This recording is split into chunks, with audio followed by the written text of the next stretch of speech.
Storm water drains మీద 28,000 అక్రమ కట్టడాలని.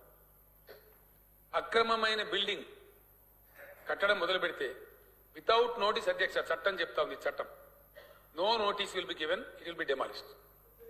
అంత కఠినంగా ఉంది అధ్యక్ష చట్టం. ఎట్టి పరిస్థితుల్లో ఉపేక్షించే ప్రశ్న లేదు. వారు ఎవరన్నా కావచ్చు, ఎవరన్నా కాకపోవచ్చు, దాంతో నిమిత్తం లేదు. అక్రమ కట్టడం అంటే ఇమ్మీడియట్ డిమాలిషన్ అధ్యక్ష, దాన్ని స్పేర్ చేసే ప్రశ్నలు. ఎవరు కూడా అధ్యక్ష గత 65 ఏళ్లలో మూసీకి వరదలు వచ్చినప్పుడు కానీ ఇతరత్ర సమయాల్లో కానీ మాక్సిమం ఫ్లడ్ లెవెల్ ఏంది, బఫర్ ఏంది, దాని ప్రాపర్ అసలు మార్కింగ్స్ ఏంది, ఇది ఏది కూడా ఎన్నడూ కూడా మా దగ్గర ఎక్కడ కూడా డేటా లేకుండే అధ్యక్ష.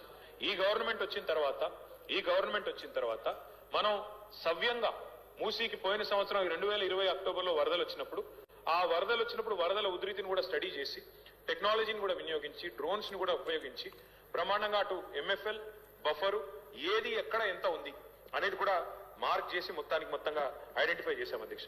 उसके साथ ही साथ हमने बलाया साहब ये भी किया कि कितने इंक्रोचमेंट है, बफर में कितने हैं, मूसी के बेड में कितने हैं, रिवर बेड में कितने हैं, इसका भी हमने एक अंदाजा लगाया. करीब 10,000 तक कुल मिला के स्ट्रक्चर है, 10,000 तक है. उसमें मलकपेट में भी है, अंबरपेट में भी है, कई सारी जगह है. आप भी जानते हैं, मैं भी जानता हूं. एक दिन में ही आए नहीं, बहुत सालों से चलता आया, तो ये सब वहीं पे है. ఎంక్రోచ్మెంట్ చూస్తే దగ్గర 10,000. తుర్క చెరువు ఉంది, దాని కింద ప్రగతి నగర్ చెరువు మొత్తం ఆ ఛానల్ మొత్తం కబ్జాలే, దాని మీద ఇల్లు కట్టారు. సో దానివల్ల ఏమైందంటే with water there was no other way to go but to enter into residential layouts. నిర్దాక్షిణ్యంగా కొట్టిపారేయండి బుల్డోజర్లు పెట్టి మన జేసీబీలు పెట్టి ఎవరు అడ్డు వచ్చినా కూడా పోలీస్ సపోర్ట్ తీసుకుని కొట్టిపారేయండి. Don't spare anybody. నిర్దాక్షిణ్యంగా వ్యవహరిస్తాం ఇప్పటి నుంచి.